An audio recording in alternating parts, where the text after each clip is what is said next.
Estamos regresando para hablar sobre el tema de educación con la doctora Gabriela Grijalva, el doctor Heriberto Grijalva y el maestro Adolfo Rivera. El tema más crítico tal vez ahorita es el tema presupuestal. Por un lado, el Estado tiene serias limitaciones presupuestales, ¿no? Y se vislumbra un 2016 con una disminución importante del gasto público, producto de que los precios del petróleo no financian lo suficiente el gasto. Se habla de órdenes de arriba del 10-15%, se habla de desaparecer programas completos. ¿Cómo ven ustedes este panorama para la educación? Muy complejo porque es un panorama de mucha incertidumbre, es un panorama en el que a los recursos de por sí limitados durante todos estos años se agrega la posibilidad de que el año que entra tengamos dificultades aún mayores. En el caso particular del estado de Sonora, tenemos problemas presupuestales ya acumulados, fuertes de los últimos mínimo 3 años, me atrevería a decir, de rezagos importantes. En el caso de los presupuestos provenientes de la Federación, también tenemos una gran incertidumbre porque no somos partícipes tampoco de la discusión acerca de cuáles programas se van a fusionar, a desaparecer, a cómo se va a manejar este asunto. Apenas el día de ayer yo me enteraba por los medios que en el caso de educación van a juntar en una sola bolsa, en un solo programa, lo que se llama fortalecimiento de la calidad, todos aquellos programas que tienen que ver con educación básica, educación media y educación superior.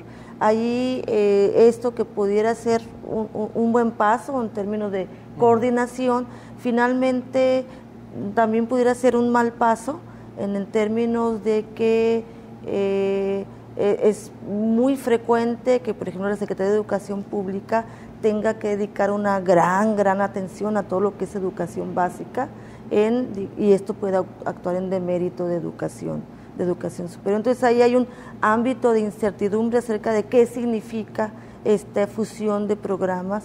Exacto, porque no está claro cuáles son los criterios que están siguiendo, quiénes están haciendo esta revisión del presupuesto base cero, no se tiene claro cuáles son las prioridades. Exacto, entonces pareciera más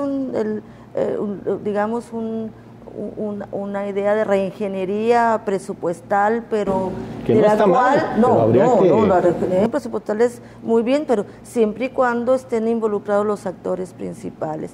En el caso particular de las instituciones de educación superior, que estamos agrupadas en la Asociación Nacional de Universidades e Instituciones de Educación Superior, ANUYES, acabamos de tener una asamblea hace 15 días y no se trató en lo absoluto ninguna de estas ideas, lo cual me pudiera indicar que no estamos siendo contempladas en la discusión de ese tipo, de esa reingeniería, y esa es por lo que digo, pues puede obrar en contra. Realmente. Exacto, porque no estamos hablando que la falta de recursos significa pues que no se creen plazas, no estamos hablando de que no se creen infraestructura, estamos hablando de la necesidad al menos de mantener lo que tenemos.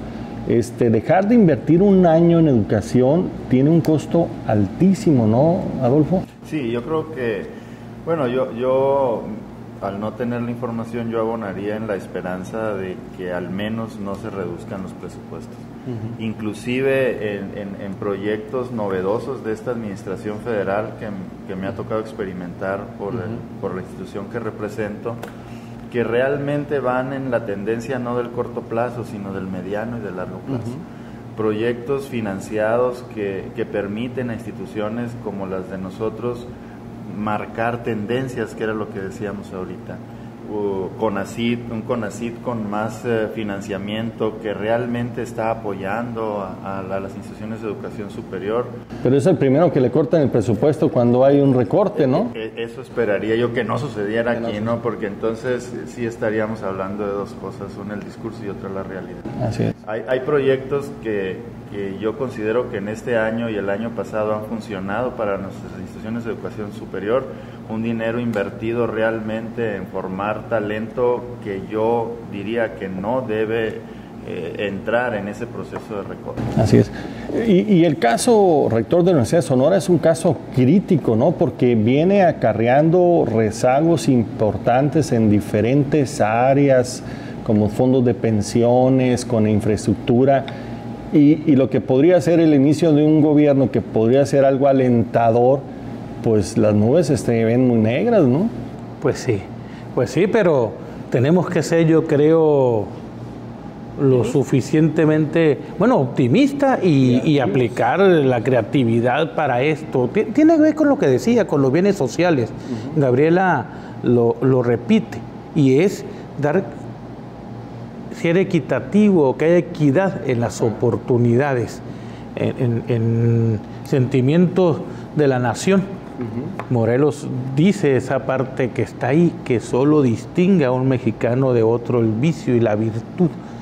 Pero para eso ponlos sanos, edúcalos, y entonces ahora sí compitan y todo. Entonces creo que ese es el reto de la educación, y que en tiempos difíciles de la economía lo primero que tienes que cuidar esos bienes sociales de educación y salud, porque si no, cuando se despeje el panorama, cuando vengan tiempos mejores, vas a tener atrasos que son casi en los tiempos actuales del crecimiento del conocimiento, casi inalcanzables. Sí. A nosotros se nos presentan dos factores muy rápido, una parte estatal que se ha contraído.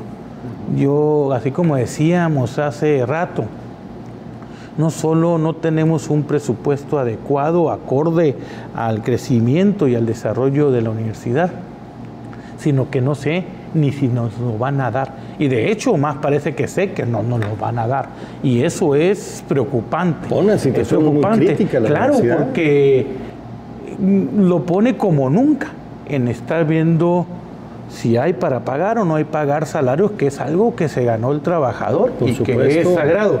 Pero la otra preocupa porque muchas veces nuestros subsidios se han ido casi en su totalidad en salarios.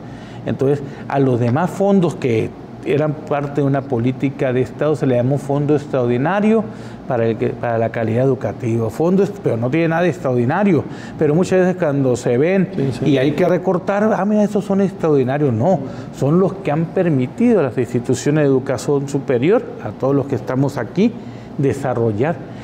Creo que ha de haber sido producto de que si nos los daban como presupuesto normal lo podemos meter en salarios o lo que sea, y dijeron no, es la manera que tienen de tener una política de Estado, de pedirte resultados y yo te doy estos recursos. Entonces yo estoy viendo el peligro, y ojalá que no, que haya un recorte. Ya el juntarlos, como puede ser algo positivo, en mi experiencia en este país, es que es una manera de que sí se perdió, pero se fue a donde tú querías, donde querías aumentar, le diste. ¿Dónde está? Ahí está tu dinero. Por ahí está, como donde quedó la bolita, por ahí está. Entonces, pero esperemos que, ojalá que fuera lo otro y que sí estuviera coordinado. Yo no quiero desaprovechar la oportunidad antes de terminar el programa de preguntarles, desde su punto de vista, ¿cuál debería ser el perfil del nuevo secretario de Educación y Cultura y qué podrían recomendarle en el tema de educación a la gobernadora electa, Gabriela? Yo creo que el perfil del nuevo secretario de Educación tiene que ser alguien que entienda los diferentes niveles y sus necesidades. Hemos tenido en ocasiones, o la más de las veces, secretarios de Educación, tanto en el estatal como en el federal, que son absorbidos por la dinámica y la problemática, que es muy fuerte, lo entiendo, en educación básica, a veces es problemática política en muchas ocasiones, que los termina absorbiendo y que se convierten en interlocutores muy débiles para los otros sistemas. Entonces, habría que pedirle al nuevo secretario o secretaria de Educación que tenga ese compromiso con la educación en su conjunto.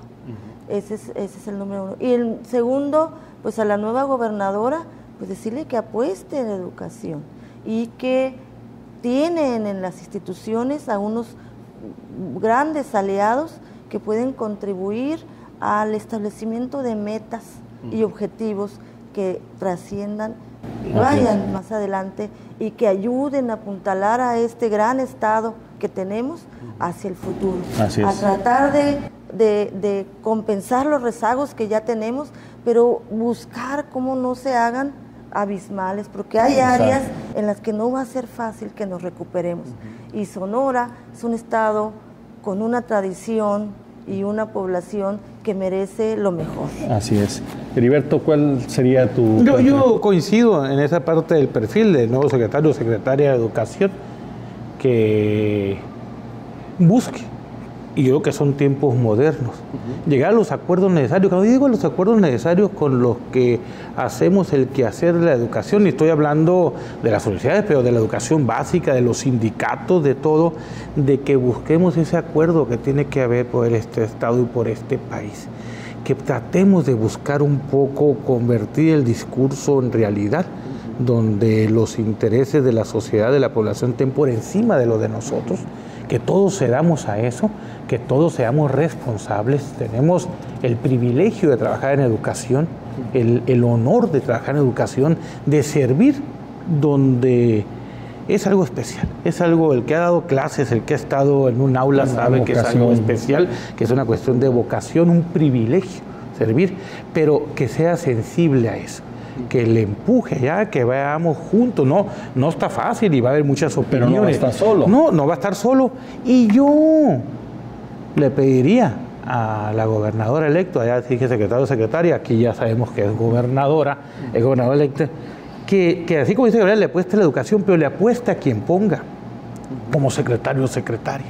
No puedo poner a alguien así y luego estar con el personal y que colócame a estos y no hay recursos para esto, o no sé, que vayan juntos. Hace mucho, yo creo que en este país nos hace falta secretario de Educación con esa visión de querer nomás hacer las cosas bien. Y alguien que los apoye diga, voy a poner por encima de muchas cosas a la parte de la educación. Es una oportunidad histórica, la señora gobernadora, se lo digo en este foro, es egresada de nuestra institución, creo que puede tener esa sensibilidad de poner a alguien que tenga ese perfil que decíamos, pero no solo ponerlo, es darle todo el apoyo y la fuerza, porque puedes tener, y hemos tenido gente muy creativa, muy inteligente, pero desvinculado del otro, entonces tiene que ser ese binomio que se dé, de tenerle confianza, de asesorarse con otras partes y ver cómo ayudar a desarrollar la educación en el Estado. Adolfo. Sí, yo también creo que debe de ser alguien que tenga experiencia. No podemos ahorita que la curva de aprendizaje nos lleve 6 años, que tenga compromiso con la educación, que sea la premisa del diálogo sobre los distintos actores que participan, y sobre todo la actitud para enfrentar el reto complejo que se tiene en el Estado. Yo siento que hay gente muy valiosa y yo también estoy de acuerdo con el rector que no es nada más el que se nombre a una persona, sino que se nombre y se le apoye.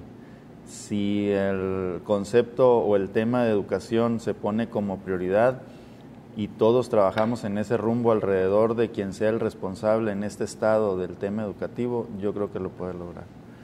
Yo sugeriría adicionalmente a que se trabaje en ese gran reto de sintonía de los niveles educativos. Es complejo, no es de corto plazo, pero tenemos que empezar ya. Y eso no cuesta dinero. Y eso es cuestión de voluntad, ¿no? Ahí podemos avanzar. Muy bien, estuvimos tratando el tema de educación, da para mucho más, pero yo creo que esto es un buen acercamiento a los retos que va a tener la próxima administración. Yo quiero agradecer sentidamente a la doctora Gabriela Grijalva, rectora del Colegio de Sonora, por vernos acompañado. Muchas gracias, doctora. Gracias.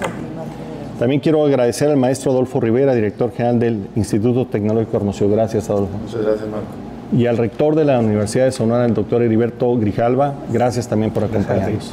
Un placer. Yo soy Marco Paz y los espero en el próximo programa para seguir hablando sobre los retos de Sonora.